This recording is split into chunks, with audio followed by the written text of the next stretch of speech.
หมูทอดดูจะเป็นเมนูที่คุ้นเคยเป็นอย่างดีวันนี้ Mom's Cooking มีเมนูหมูทอดที่เพิ่มคุณค่าทางอาหารด้วยข้าวโอ๊ตกรุบกรอบไปดูวิธีทำเมนูหมูสก๊อตข้าวโอ๊ตกันเลยค่ะ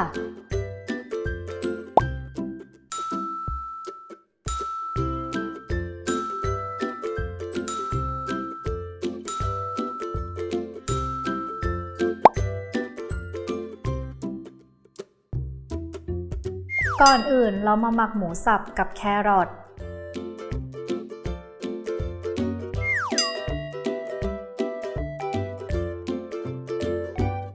ด้วยซีอิ๊วขาวและน้ำตาลทรายคลุกเคล้าให้เข้ากันแล้วเตรียมไว้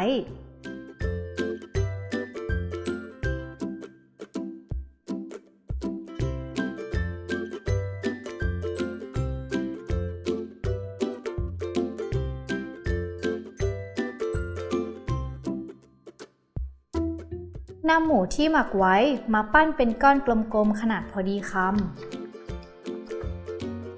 นำไปชุบไข่ข้าวโอ๊ต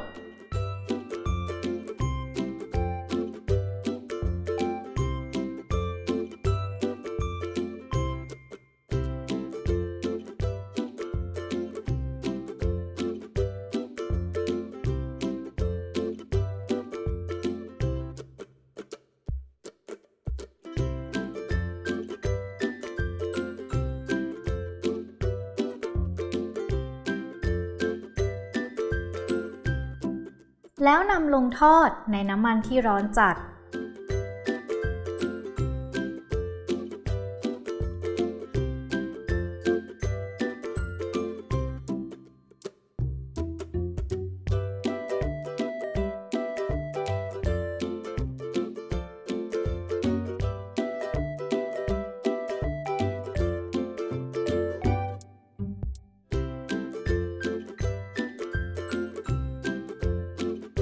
ทอดจนสุกดีจึงตักขึ้น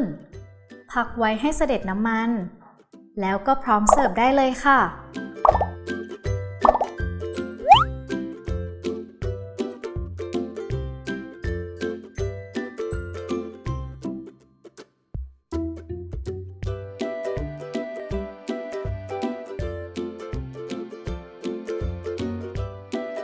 คลิปหน้า Mom's Cooking จะมีเมนูไหนมาฝากกด Subscribe Kids Kitchen แล้วอย่าลืมกดกระดิ่งเพื่ออัปเดตคลิปของเรานะคะ